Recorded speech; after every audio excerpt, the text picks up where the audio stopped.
Apa yang ada di MHI Rabu 27 Disember? Minat mendalam dalam permainan pingpong mendorong insan istimewa ini melatih anak-anaknya sejak dari kecil. Inspirasi bersama legasi keluarga pingpong anak beranak. Ada sesetengah anak-anak yang sejak kecil sudah menjadi tulang belakang keluarga dalam mencari nafkah. Tetapi adakah boleh dan ada tak sebarang akta yang dapat melindungi mereka?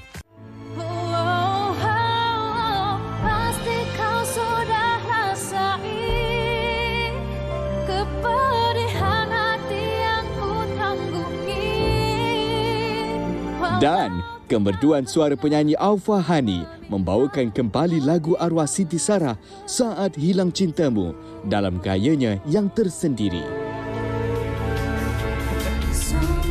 Ya, Assalamualaikum. Kembali bersama dengan kami di Malaysia. Hari ini menemani anda untuk edisi 27 Disember. Rabu, 14 Jamadil Lahir, 1440 Hijrah. Temankan kami berdua, Hanif Miswan. Dan juga Hanif Izzati. InsyaAllah kita akan bawakan perkembangan terkini yang paling update kepada anda semua untuk 1 jam siaran di MHI. Boleh saksikan kami di aplikasi tonton. Kita juga ada YouTube dan juga Facebook MHI TV3. Kadang-kadang ada juga lah live di Instagram. Mana-mana sahaja. InsyaAllah kita bawakan perkembangan terkini. Dan pastinya kalau kita cerita yang terkini, sekarang ni heboh tentang banjir yang semakin lama semakin membimbangkan untuk 5 negeri, termasuklah negeri Kelantan yang mana mencatatkan nombor ataupun angka yang paling tinggi dalam kalangan mangsa banjir. Tapi sebelum tu, kita nak dari kongsikan. hari ke hari dan kita buka terlebih dahulu siaran kita dengan perkembangan terkini berkaitan dengan keadaan cuaca di Jabatan Meteorologi Malaysia, di MET Malaysia. Dan ini amaran hujan berterusan yang dikeluarkan daripada semalam sehinggalah ke hari ini 27 Disember dan ada beberapa kawasan lah, terutama di pantai timur dan juga di selatan tanah air. Amaran hujan berterusan kategori waspada. Terengganu di daerah Dungun dan juga Kemaman, Pahang, Jerantut, Kuantan, Pekan dan juga Rompin, manakala Johor di Segamat dan juga Mersing serta Kota Tinggi. Mersing merupakan daerah pertama di Johor lah yang dilaporkan banjir pada ketika ini. Dan kabarnya terkini lebih 27,000 mangsa secara keseluruhannya. Ada sesetengah negeri yang mencatatkan penurunan, namun begitu ada kawasan-kawasan yang paras sungainya melepasi pada paras bahaya. Kalau kita saksikan di sini laporan terkini kejadian bencana di seluruh negara. Anda dapat saksikan indikator warna merah ini meliputi kawasan di Kelantan iaitu melebihi 5,000 mangsa untuk satu masa setakat jam 6 pagi 27 Disember 2023. Dan diikuti dengan kawasan-kawasan yang lain, Sabah, Selangor, Pahang mencatatkan 1 hingga 1,000 mangsa, Johor juga. Dan ini antara kawasan-kawasan yang perlu diberi perhatian. Air, paras air, terutama sekali kawasan-kawasan yang berdekatan dengan sungai yang dilabelkan sebagai kawasan berzon bahaya. Okey. Jadi kita akan bersama-sama dengan Colonel Tuan Muhammad Azhar Mujab selaku pengarah APM Negeri Kelantan daripada Sekretariat Pengurusan Bencana Negeri Kelantan untuk membawakan perkembangan terkini berkaitan dengan keadaan banjir di sana. Assalamualaikum Tuan. Waalaikumsalam. Terima kasih kerana sudi bersama kami di waktu yang sangat getir ini. Mungkin terlebih dahulu kita nak bertanyakan berkaitan dengan keadaan terkini di Kelantan pada ketika ini berkaitan dengan banjir ini, Tuan. Baik, saya maklumkan untuk peringkat semua di Kelantan. Okey, buat masa ni 8 jajahan lah yang terlibat dengan banjir, iaitu Pasir Putih, Machang, Kuala Kerai, Gua Musang, Jeli, Tanah Merah, Pasir Mas dan Kota Baru lah. Cuma sekarang ni jumlah mangsa tertinggi adalah di Pasir Mas, iaitu ada 12,939 mangsa dengan 4,284 isi rumah. Jadi kat sini kita tengok dekat jajahan lain nampak dah turun, air dah turun di Pasir Mas dan sekarang ke Tumpat. Ke peningkatan lah, walaupun kita tengok sungai, arah sungai di Sungai Golok tu dah turun 10.68, tapi 10.68 ni masih lagi tahap bahaya lah. Okey, beberapa kawasan juga ditutup dan apa yang kita cuba untuk fokuskan di sini adalah keselamatan lokaliti yang berada di sana, di kawasan-kawasan yang terlibat dalam keadaan banjir yang agak membimbangkan ini. Jadi dari sudut APM sendiri, bagaimana untuk memastikan mereka masih lagi mengikuti standard keselamatan walaupun dalam keadaan ini, ialah kita tahu hujung tahun ataupun saban tahun ini adalah perkara biasa untuk mereka yang tinggal di sana. Khawatir juga ini diambil remeh dalam setengah individu tidak mementingkan tentang keselamatan. Bagaimana pihak APM memastikan masih lagi menjaga keselamatan untuk lokaliti-lokaliti yang berkaitan? Baik. Berkenaan dengan sekarang lah, cuti sekolah, lepas tu cuti perayaan lama. Jadi kita tengok ada pula kita panggil hujan dan boleh mengakibatkan banjir.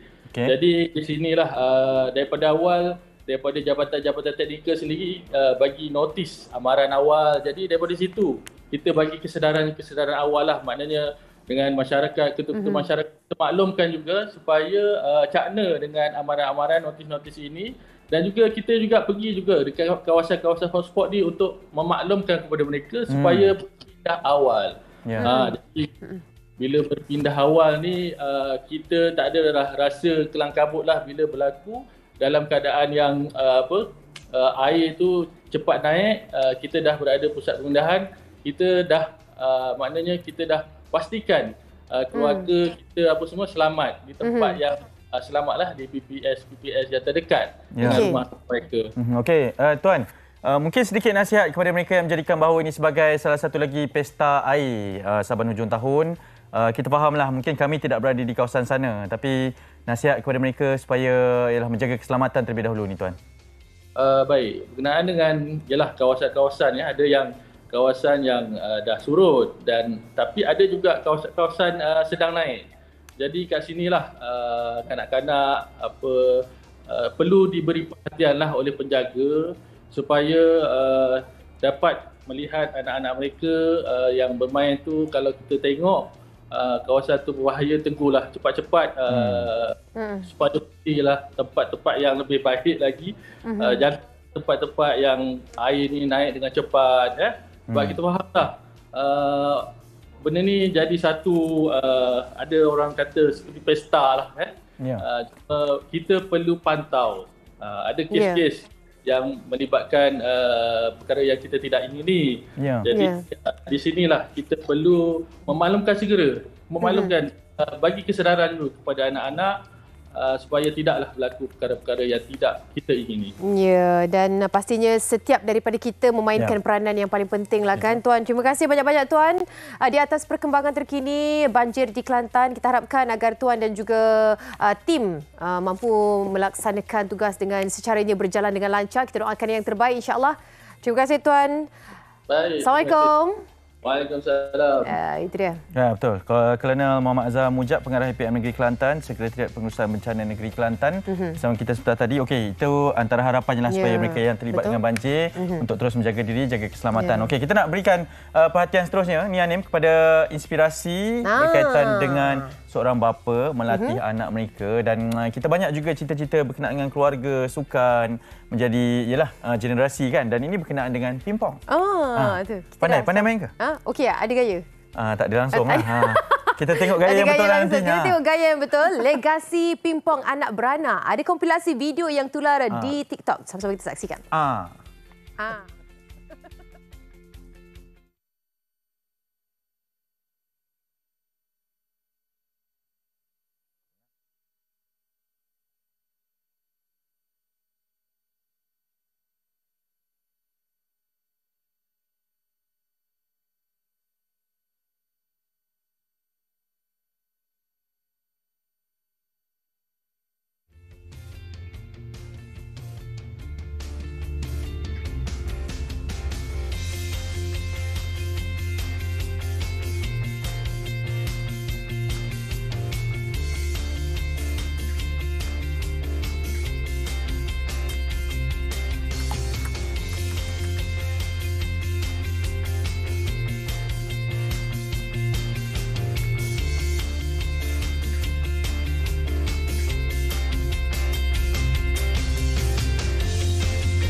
Stabil.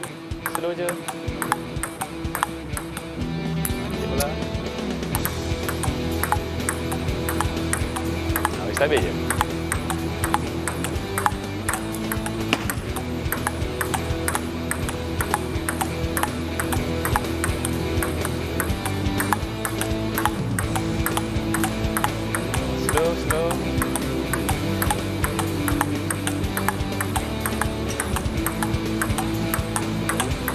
David. Nak bagi point. Kontrol.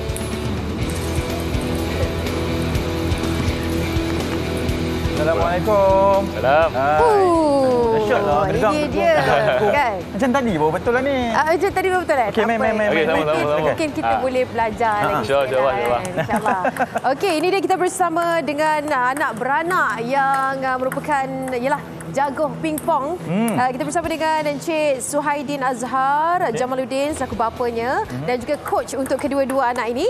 Habib Adrian. Oh, sedap betul nama. Habib Adrian, Muhammad Suhaidin dan juga Radin Zarif. Yang mana Habib, mana Radin? Habib Ismail Radin. Betul Habib 8 tahun, Radin 7 tahun. 7, betul. Betul lah. Lebih kurang sama. Bapanya berapa tahun pula ni? 35. Masya-Allah. Sebaya. Ya, kan? Okey, difahamkan adalah bekas jurulatih kepada skuad Paralimpik negara. Betul. Dan kemudian berhenti untuk memberikan fokus kepada perkembangan sukan anak-anak ini. Macam mana kisahnya tu sebenarnya? Kisahnya kiranya saya dulu memang pemain juga sebenarnya daripada kecil. Right. So masa yang paling dia punya turning point tu masa PKP lah. Tak buat apa-apa kat rumah. So time tu kita more tu galakkan yang bermain di rumah lah. Habis je PKP terus dia orang minat terus kita masuk gelanggang terus. Sampailah sekarang. Lebih kurang berapa? 3 masa tahun? tu 5-6 tahun. 5-6 tahun. Tapi introduction dulu masa 2 tahun lah. Dah didedahkan seawal 2 tahun? 2 tahun, betul. Antara Radin dan juga Habib, siapa yang mula dulu? Ke memang kedua-duanya start dalam... Mesti abang dulu. Ya, abang dululah. Abang kejap. dulu. Abang Radin. Habib. Abangnya Habib. Abang Habib. Adik Radin. Betul. Okey. Maksudnya, sukar tak untuk memperkenalkan sukan pingpong ni kepada mereka? Ataupun sebab dah memang pemain pingpong, mudah saja? Kalau untuk profesional punya level macam sekarang, memang susah. Tetapi untuk yang introduction awal senang. Sebabnya kita bagi dia main dengan belon. Dengan belon ni? Betul. Belon. Supaya kita nak dia introduce dengan contact ball. Dia punya teknik lah. Betul. Koordinasi tangan, koordinasi kaki, and slowly baru kita bawa ke table pingpong. Mereka dah berada pada tahap apa untuk usia ini? Untuk Habib memang dah state level. Cuma kita plan tahun depan dia akan represent mana-mana state lah. And then pada masa sama actually kita ada high target lah. Kita nak bawa dia ke World Table Tennis 2024 insya-Allah kalau diizinkan. Insya-Allah. Ayahnya dulu ni sampai ke level mana? Saya hanya junior national sahaja. Hebatlah tu, hebatlah tu. Jadi mungkin harapan impian tu ke anak-anak lah. Insya-Allah. Kerana pastinya kalau mungkin kita bersama dengan mereka juga. Jap. Boleh ke kita berbual ni? Buat match ni Habib? Habib. Radin, come. Okey. Dia malu di sini. Kita takkan confuse Yang mana yang paling pemalu? Yang ni lah yang adik je lah. Ada nama. Ada nama siap. Okey, permainan ini pastinya perlukan chemistry antaranya lah sebab mereka berdua kan. Tapi lepas ini akan bertanding dengan yang lain. Betul. Jadi bagaimana dari sudut trainingnya dia dah sekali kan dah tahu corak permainan adiknya, adiknya dah tahu corak permainan abangnya. Adakah mereka juga diberikan latihan bersama dengan orang lain untuk memastikan dapat baca game yang lain? Ya, betul. Dia ada actually dekat kita punya tempat tu ada satu training center di PJ lah kan. Ada nama dia kat situ Itu grup tu memang ada dalam 30 orang lah dalam umur 6 tahun hingga 10 tahun. So dia akan berlatih dan lawan among dia orang lah. So gameplay tu dia orang akan study lah. Pada masa sama kita akan bawa juga dia orang ke game-game luar. Betul. Kan? Pengalaman. Okey Habib, dah berapa tahun main pingpong ni? Dah berapa lama dah? Dari umur berapa? Umur 2 tahun? Umur 2 tahun. Dah banyak menang ke banyak kalah? Banyak kalah. Ya, itu soalan perangkap. Tapi Habib ni dia Habib. Dan juga kita ada Radin. Siapa lagi hebat ni? Radin ke abang? Radin, kalau dalam pingpong ni siapa idola Radin? Siapa yang Radin suka yang tengok? paling macam kalau selalu sebut siapa? Lupa dah. Radin suka siapa? Radin suka siapa? Siapa idola Habib? Sebutlah. Lupa dah. Okey, biasa bagi hint sikit ayah. Idola abang siapa? Fang Zhendong. Fang Zhendong. Fang Zhendong tu pemain China. China. Number one dunia lah. Okey, mereka mungkin agak malu-malu untuk bercakap lah. Tapi untuk beraksi tu tidak lah. Nak lawan dengan Anti tak? Jangan. Ajar Anti main nanti. Cepat Anti, awak. Janganlah. Dengan sukan ni. Dengan sukan saya dah biasa. Tak. Anim Izzati pula. Silakan. Why not? Saya pegangkan. Coach tengok saya pegang pun. Saya sebenarnya. Ajar kakak macam mana nak pegang. Macam mana? Ajar. Kenapa saya berada di sini? Okey, cepat. Saya dah biasa dengan sukan ni, awak pula. Hanif, Miswan. Cara pegang. Okey, kita ajar cara pegang. Ini basic lah. Ajar cara pegang. Coach sambil-sambil. Kalau saya ni memang amatur. Boleh. Apa yang perlu saya lakukan terlebih dahulu? Habib ajar. Macam mana? Okey, Habib ajar. Tangan. Pegang macam pistol. Oh, kat sini. Pistol. Tangan macam pistol. Macam pistol. Sini. Masukkan je. Tu depan ni tengok. Okey, sini. Mesti ada jadi telunjuk tu. Itu je tu. Oh, ni hijau. Betul tu? Hijau tak apa, mana pun tak apa. Oh, tak apa, mana-mana. Apa beza dia hijau dengan hitam ni? Warna je. Warna je. Okey, jangan stres Anil, jangan stres. Okey, macam mana awak buat kat studio tadi tu? Tunjuk sikit. Okey, bagi bola. Anak bola.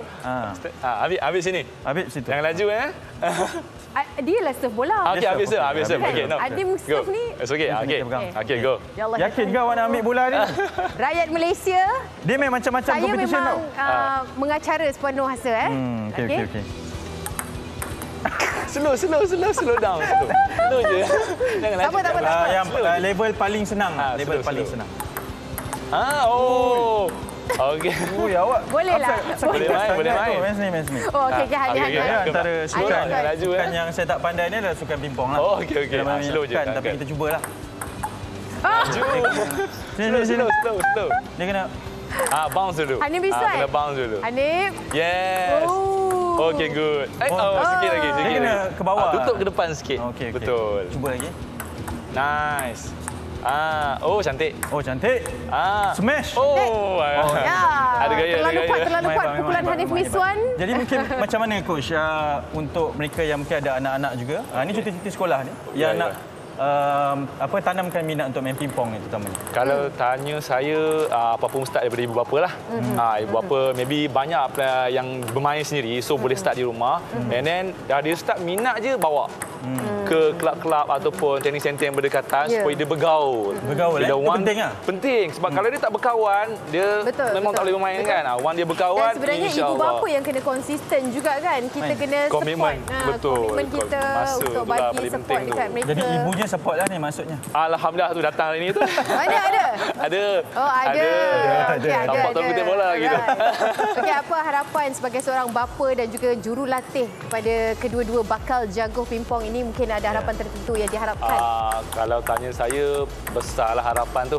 Macam saya dulu hanya di peringkat Malaysia Junior saja. So harapan anak saya ni mana tahu one day dapat world rank. So ada ranking world, insya-Allah. Amin. Doakan yang terbaik. Macam Malaysia di Sukan Asia Tenggara antara yang selalu dapat Tapi tengoklah wajah mereka ni. Wajah mereka tu kan sangat fokus tengok abangnya. Tapi adiknya. Adik Kidal, abang yang kanan. Ayahnya adik Kidal. Kanan juga. Kanan juga. Mana datang Kidal ni Radin. Okey, all the best coach. Terima kasih banyak. Terima kasih banyak kepada kedua-duanya. Sebab ini antara bakat anak yang memang kita boleh asuh lah ya. InsyaAllah. Tapi kejap lagi kita nak kongsikan berkaitan dengan eksploitasi anak-anak. Ya, ini cerita pasal kanak-kanak yang mempunyai talent ataupun bakat. Tapi ada juga yang dipergunakan oleh ibu bapa untuk mencari nafkah kepada ibu bapa. Eksploitasi kanak-kanak merupakan topik kita seketika nanti. Teruskan bersama dengan kami di Malaysia ni. Training.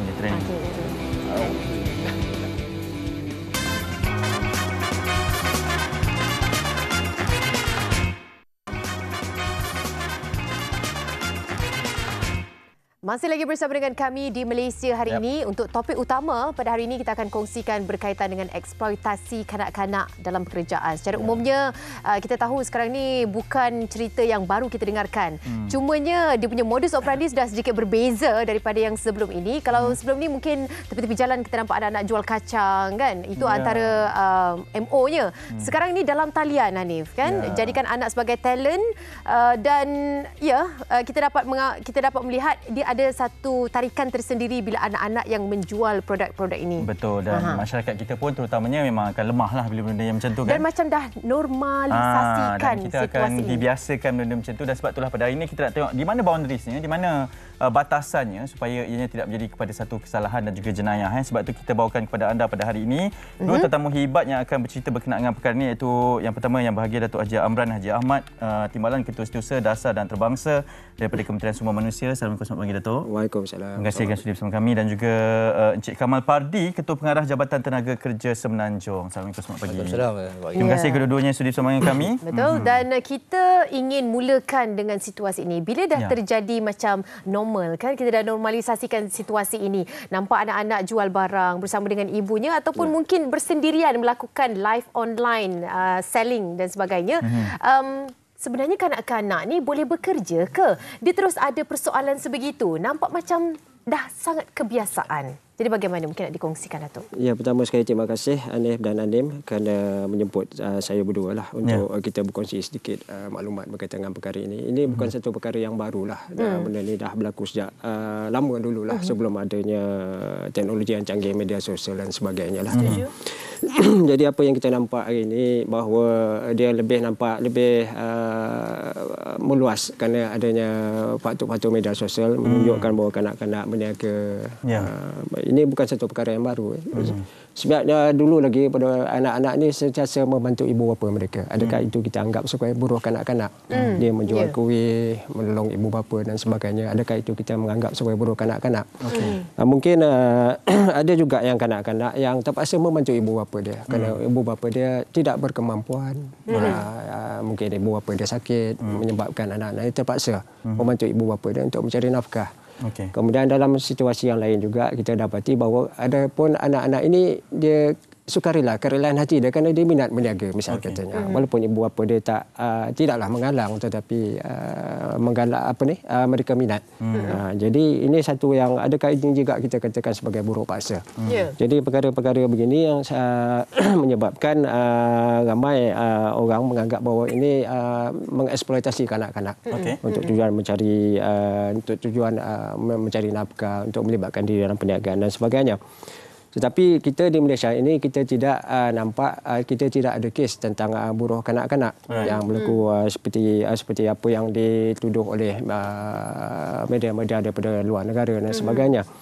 Kan tetapi di kesempatan ini juga kita di Kementerian Sumber Manusia ini menyatakan bahawa Malaysia telah ada mengubah undang-undang untuk melindungi para pekerja yang dia bukan saja melindungi para pekerja yang dewasa, tetapi juga perundangan yang kuat kawasan bagi menjaga kebajikan dan pertumbuhan kanak-kanak dan orang muda di negara kita lah, yang mana kita kenali sebagai Akta Kanak-kanak dan Orang Muda Pekerjaan tahun 1996 lah. Jadi apa yang terkandung dalam perkara itu mungkin boleh kita bincangkan dengan lebih lanjut lah. Apakah bentuk-bentuk perlindungan yang ada kepada kanak-kanak. Okey, baik. Alang-alang cakap tentang akta ni, Encik Kamal, selaku jabatan yang mungkin sentiasa menguatkuasakan akta ini. Mungkin boleh kongsikan lebih lanjut apa undang-undangnya yang ada dalam Malaysia berkaitan dengan perkara ini. Terima kasih. Tadi sebagaimana Datuk Amran nyatakan, ada akta yang mengawal untuk kanak-kanak ini sekiranya bekerja, iaitu Akta Kanak-kanak dan Orang Muda 1966. Okey. Jadi dah lama dah. Dah lama dah, 66 kita gubal. Dan sebab dari situ kita tahu bahawa akan berlaku wujudnya pekerjaan dalam kalangan kanak-kanak dan orang muda. Jadi sebelum saya pergi terus, kita kena definisikan dulu apa kanak-kanak, apa dua perkara yang berbeza. Dan orang muda ini. Yang satu kanak-kanak iaitu yang bekerja di antara yang berumur di antara 15 tahun ke bawah. 15 ke bawah. Dan orang muda macam saya lah. Ya. Tu antara 15. Maknanya orang muda masih lagi. Muda. Masih muda. Sehingga 18 tahun. 18 tahun. Jadi kalau lebih 18 tahun tu dah dewasa lah dengan akta yang berbeza. Jadi sebab tu kita wujudkan akta ini kerana kita nakkan supaya kawalan sekiranya mereka bekerja dalam sebuah syarikat, atau bagi kanak-kanak pula dia ada syarat-syarat dia. Bekerja, kita dah tahu tadi umur dia umur yang kecil 15 tahun. Tapi mereka tak boleh buat kerja berat. Itu yang pertama. Tak boleh. Dan kerja yang dibuat itu adalah dalam family business dia. Contoh tadi nak bantu ayah atau ibu kerja di pasar minggu. Hari Minggu tak sekolah.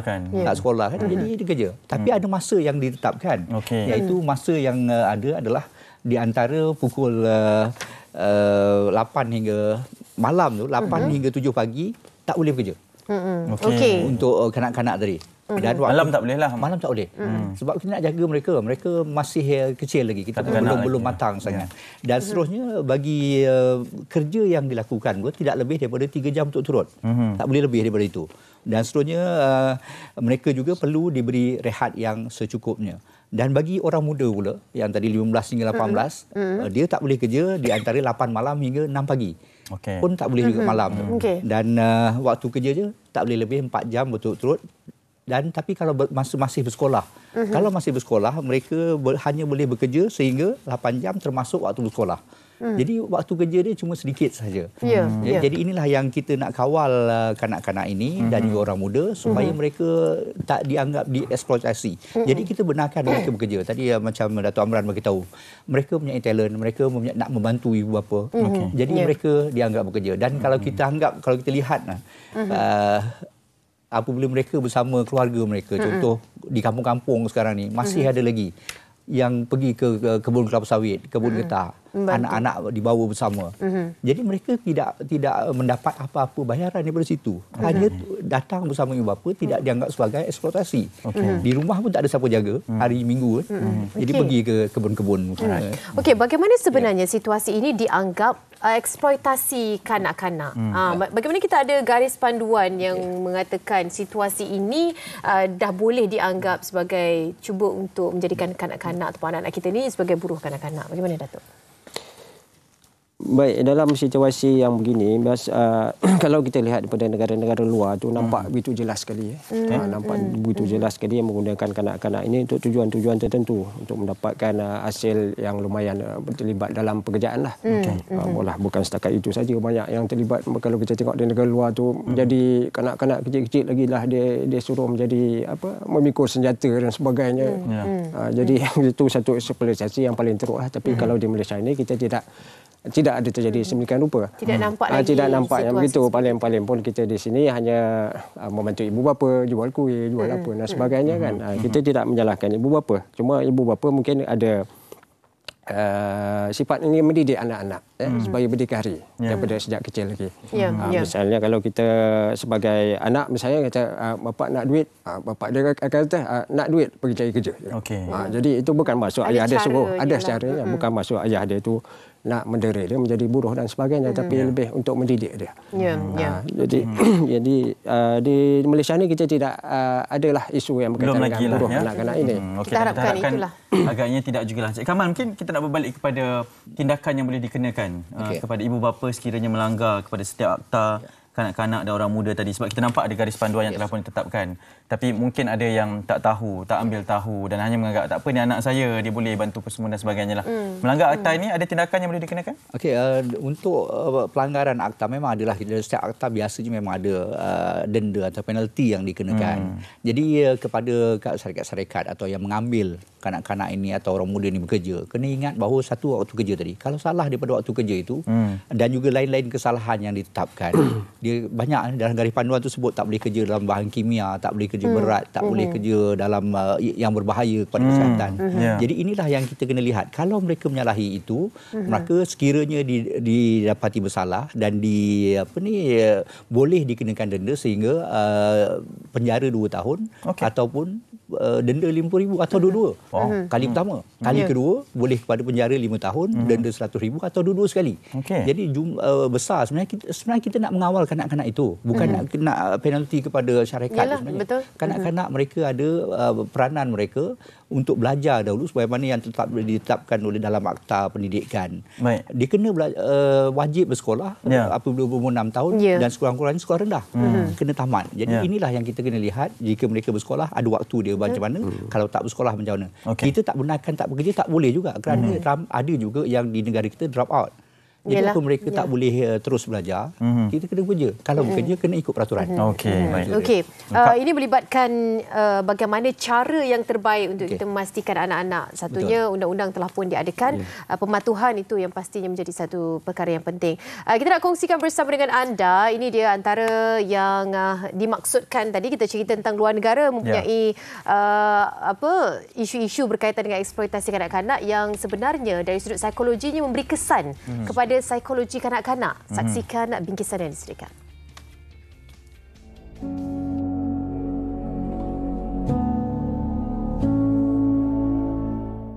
Dalam kehidupan kanak-kanak ini, kita sangat menekankan psikologi. Sebab psikologi adalah sebahagian daripada kehidupan kita.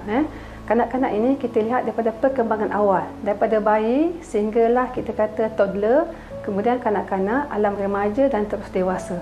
Jadi semua peringkat usia manusia ini melibatkan 3 fungsi utama, iaitu kognitif. Kognitif itu adalah berkaitan dengan cara kita berfikir, kemudian emosi dan juga tingkah laku kita. Ibu bapa yang mengambil kesempatan di atas usia anak masih muda sebenarnya akan boleh meninggalkan kesan-kesan negatif pada diri anak. Antara kesannya adalah gangguan emosi. Anak-anak ini seawal usia mungkin awal belasan tahun, mereka telah rasa terbeban. Adakah aku sebagai tunggak dalam keluarga, mencari nafkah melalui anak? Yang kedua, anak akan hilang dia punya kenikmatan sebagai seorang kanak-kanak. Sedangkan masa usia muda tu mereka telah ada tanggungjawab yang berat. Dan selalu diingatkan oleh ibu bapa bahawa kamu ini akan menjadi sumber pendapatan ibu bapa. Jadi anak ini akan rasa tertekan dan juga kehilangan waktu zaman kanak-kanak itu sendiri untuk berseronok seperti rakan-rakan sebaya dia lah.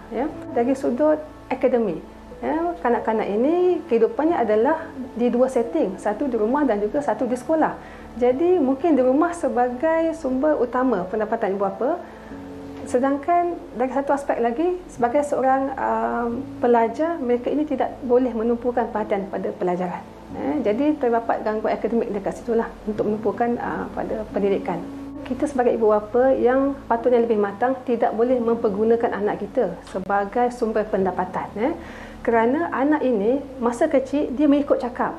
Dia tidak tahu apa yang dia buat. Dia tahu dia boleh membantu ibu bapa, boleh memberikan pendapatan.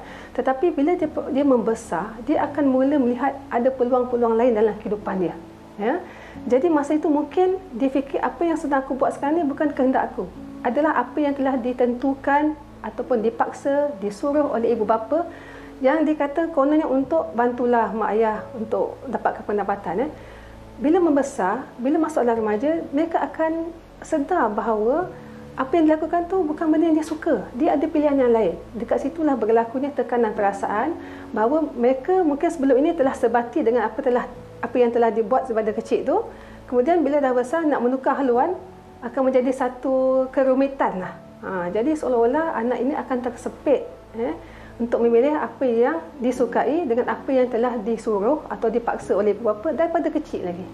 Sosial media ni menunjukkan benda yang cantik, benda yang hebat. Dan kita tengok kanak-kanak, remaja ni kalau nak bergaya di hadapan handphone ataupun di hadapan sosial media ni, mereka akan berpakaian cantik, make up dan sebagainya. Sebenarnya di luar sana tu macam-macam jenis manusia yang ada, yang sentiasa memerhatikan daripada jauh. Dan mungkin saya percaya dengan keadaan dunia yang mencabar ni, mungkin ada di kalangan mereka yang menjadi target orang-orang tertentu. Memang tidak mustahil jika mereka ini akan terdedah kepada pedofilia tersebut ataupun mungkin gangguan atau keganasan yang lain. Kita bantu bimbing anak untuk melihat pelbagai kejayaan. Bukan kita menentukan daripada sekarang. Kita boleh sebenarnya tunjukkan hala tuju yang betul. Tetapi pilihan tu nanti kepada anak, kita nak ikut apa yang anak suka. Bukan dalam paksaan, terutama dari segi memaksa anak mencari nafkah ini ada salah satu tingkah laku yang tidak sepatutnya berlaku, kerana anak ini sendiri mereka ada kehidupan dia. Dia akan membesar, dia akan mempunyai minat dan pilihan dia sendiri, mengikut peredaran zaman dia pada ketika itu. Dan kita sebagai ibu bapa perlulah lebih bertanggungjawab dan sebenarnya memainkan peranan kita yang penting sebagai pencari nafkah utama dalam keluarga kita. Sebenarnya kanak-kanak ni bila mengalami gangguan psikologi itu seawal umur 7 bulan tadi, ramai orang tidak tahu bayi mempunyai depresi. bayi juga boleh ada anxiety. Ya. Jadi kalau dikaitkan pula dengan berapa tahun usia mereka ni lebih matang dan sebagainya, kematangan ni mengikut personaliti kanak-kanak, mengikut tahap pendidikan, mengikut suasana dalam keluarga. Ya. Ada yang matang seawal umur 10 tahun. Ya. Biasanya saya tengok kanak-kanak yang hidup susah, mereka lebih matang. Ya. Sebab apa? Kematangan itu datang daripada kehidupan yang susah untuk mencari solusi. Macam mana kita nak cari makan esok? Ya, macam mana kita nak bayar sewa rumah besok. Jadi kanak-kanak ni dia dah belajar berfikir. Ya. Kanak-kanak yang hidup dalam kesenangan, mereka tidak memikir ke tahap itu. Ya, sebab semuanya telah tersedia. Ya. Jadi kematangan kanak-kanak ni bergantung kepada banyak faktor. Bukan kata hanya angka umur sahajalah. Ya. Itu dia perkongsian berkaitan dengan bagaimana dari sudut psikologi jangka masa panjang pada kanak-kanak terhadap mereka yang telah pun didedahkan awal untuk peringkat seperti ialah kita membina keyakinan diri. Dalam masa yang sama sebenarnya kadang-kadang minat anak-anak ni melebihi daripada apa yang sepatutnya. Okey. Alright, kita nak sambung perbincangan kita, fokuskan kepada banyak cabang sebenarnya kan kalau kita melihat kepada minat anak-anak ataupun pekerjaan yang dibantu ibu bapa dan sebagainya. Kita mengambil pula situasi di mana anak-anak ini memang minat menari ke, berlakon ke, ataupun mereka memang minat menampilkan diri di media sosial. Itu tidak ada paksaan daripada ibu bapa. Jadi situasi ini pula mungkin ada pandangan tersendiri daripada Tuan Kamal sendiri. Okey, kita lihat dalam akta yang saya sebutkan tadi, dia ada satu definisi hiburan awam dalam akta itu. Jadi hiburan awam ni maksudnya dia membenarkan kanak-kanak ini sekiranya mereka berlakon ataupun mereka macam tarian ataupun sekali mengikut minat mereka. Tetapi kita kena ingat bahawa pihak yang menganjurkan, contohnya TV3 lah. Contoh nak buat apa ni kanak-kanak untuk berlakon sekali di TV3 ataupun ada tarian atau sekali. Pihak syarikat berkenaan kena mohon lesen kepada kami. Mohon lesen. Saya harap TV3 ada mohon lah. Kalau belum, sila mohon kepada kami segera. Dan keduanya, ibu bapa kena memberi kebenaran. Kena memberi kebenaran kepada anak-anak itu secara bertulis. Untuk membolehkan mereka melakukan hiburan awam ini. Dan ada juga masa-masa yang ditetapkan tak boleh berlakon dalam satu ataupun dalam satu program tak lebih daripada 4 jam. Jadi kena berhenti kat situ. Itu di kaca TV kan, Hanif kan? Ini kita nak cerita tentang di social media yang sukar kita kawal sedikit ni kan. Kadang-kadang macam tadi waktu bekerja pun sebenarnya malam tak boleh sentuh. Tapi waktu malam lah sale tinggi untuk jual produk. Dan selalunya kita nampak mereka ni waktu malam yang menggunakan aplikasi media sosial untuk menjual dan kadang-kadang ada kanak-kanak yang terlibat dalam penjualan tersebut. Bagaimana reaksinya terhadap situasi itu? Saya kata tadi, ibu bapa main peranan. Tadi pakar psikologi pun menyatakan bahawa ibu bapa tadi. Supaya menentukan hal itu, jangan paksa mereka untuk melakukan pekerja-pekerja untuk masa depan mereka yang sepatutnya tak dibuat sekarang. Jadi inilah, boleh dibuat. Tapi dengan kawalan yang begitu ketat oleh ibu bapa sendiri. Sebab ini di rumah. Dan ibu bapa yang menentukan hala tuju anak-anak ini. Peredaran zamannya ikut masa jugalah dan mungkinnya tidak melanggar akta tersebut tetapi bergantung kepada konsep nilai moral itu sendiri kan. Datuk, mungkin pesanan kepada semualah, mungkin kepada ibu bapa yang sedang menonton kita ini, sebab ini peredaran zaman yang kita tak boleh nafikan. Memang semua ialah nak tak nak memang kena ikut juga. Cumanya dalam memastikan bahawa anak tidak terabai, tidak terikut sangat dengan eksploitasi ini, trend ini, dan memastikan juga bahawa mereka ini tidak melanggar akta-akta ini, Datuk. Baik, itulah ya apabila kita lihat pada masa sekarang ini.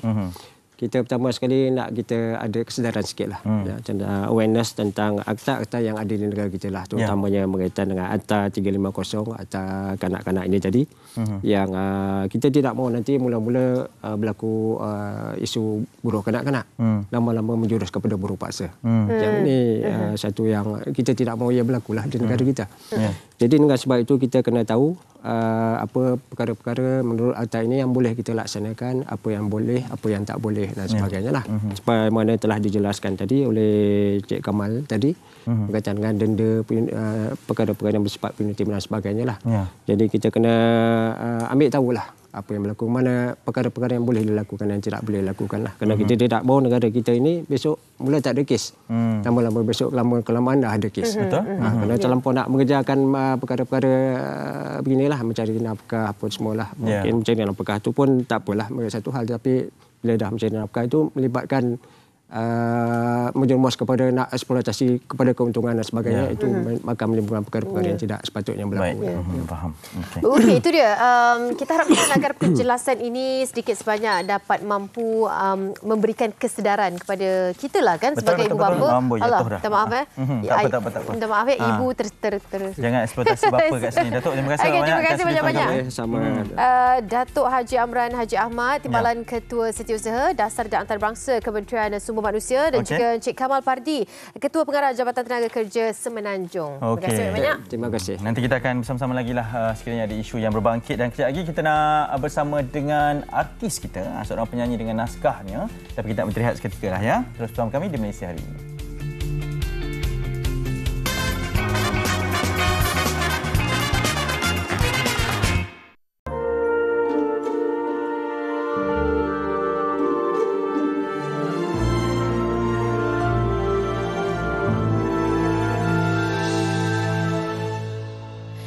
Mulanya sukar untuk ku tempuh, tapi terpaksa ku buat sejak kau tiada. Sendirian ku tahankan dukaku, kepayahan memadam rindu.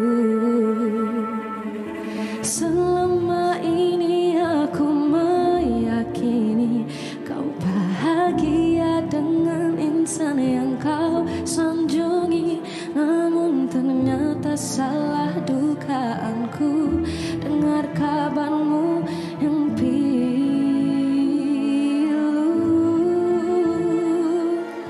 kini yang kau menyesali dan obati lukamu sendiri.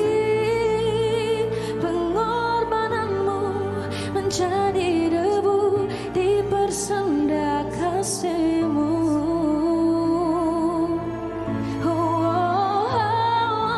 Pasti kau sudah rasai kepedihan hati yang ku tanggungi.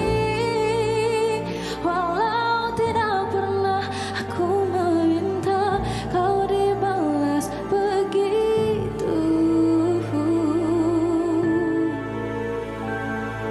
Semua ini telah ku harungi, kepahitan rasa bukan untuk selamanya. Kesabaran menguatkan jiwaku untuk menempuh hidup ke akhir waktu.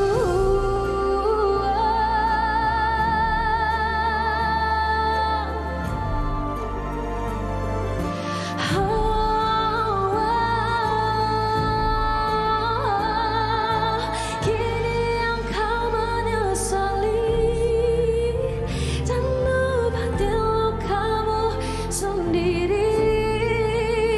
Pengorbananmu menjadi debu saat hilang cintamu.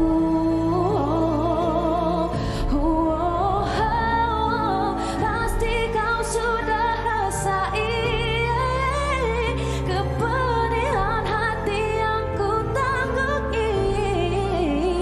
Walau tidak pernah aku meminta kau dibalas begitu.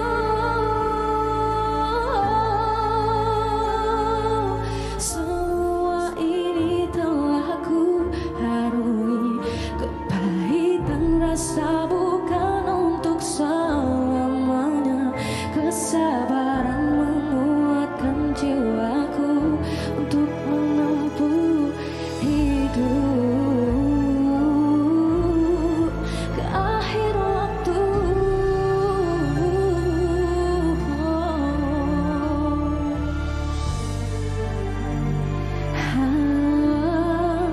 Ke akhir waktu.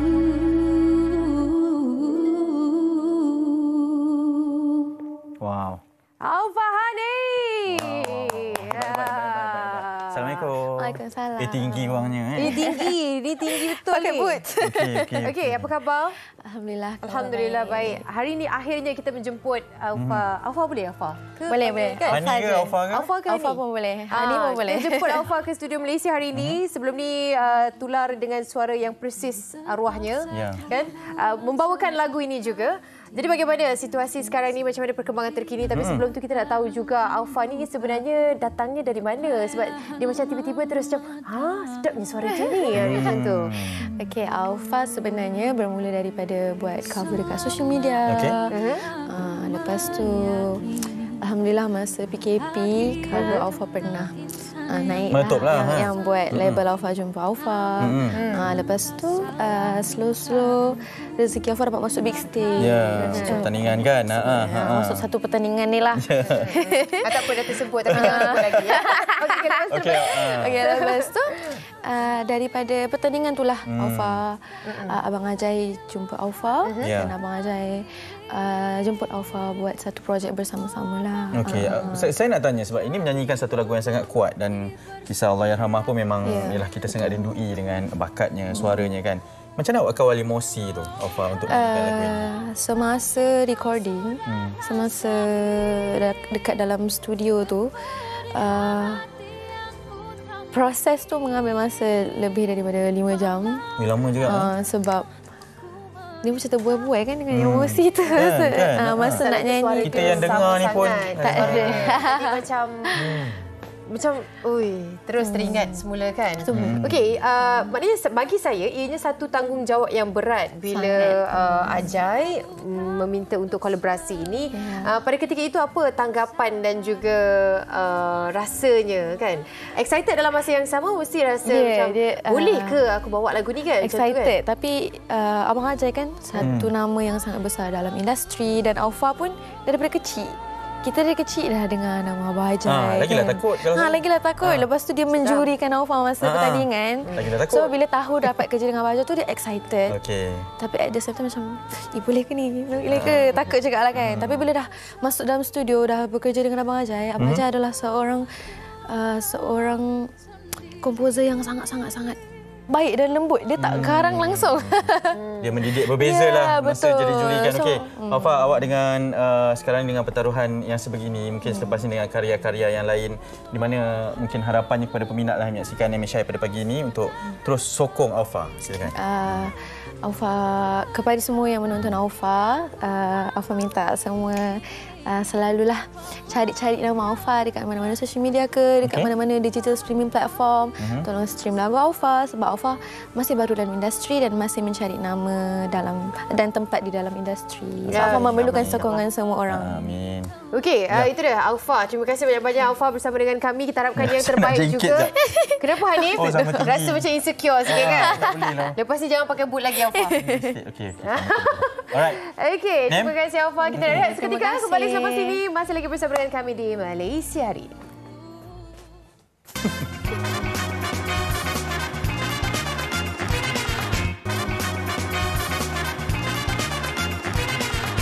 Okey, kembali bersama kami di Malaysia hari ini. Kita ada sedikit saja lagi masa sebelum kita nak pas kepada rakan-rakan yang lain jugalah. Okey, apa lagi yang kita nak kongsikan ni? Esok kita akan ada satu lagi perkara. Ini Anim punya minat lah ni. Akta 302 Kanun Keseksaan. Ini melibatkan hukuman mati yang menjadi pilihan ataupun option. Tapi situasinya jelas bahawa menyebabkan kematian ataupun disebabkan kematian. Jadi kita akan kongsikan akhir-akhir ini banyak sangat isu yang melibatkan Akta 302 ini perlu difahami semula. Jadi kita akan bincangkan esok Akta 302 Kanun Keseksaan hanya di Malaysia hari ini. Okey, jaga diri jaga keselamatan juga. Betul. Di kawasan-kawasan banjir tu tolong tengok-tengokkan anak-anak. Yang lain-lain pun jadi kepo sekejap. Sekarang ni tak apa. Nampak anak-anak main tu tolonglah tegur-tegurkan. Marahlah kan. Yang penting keselamatan, kesihatan semua terjaga. Kami akan sentiasa doakan kepada semua yang terjejas. Okey, terus senyum selalu. Assalamualaikum. Saya Naimi Miswan. Saya Naimi Zati. Bye.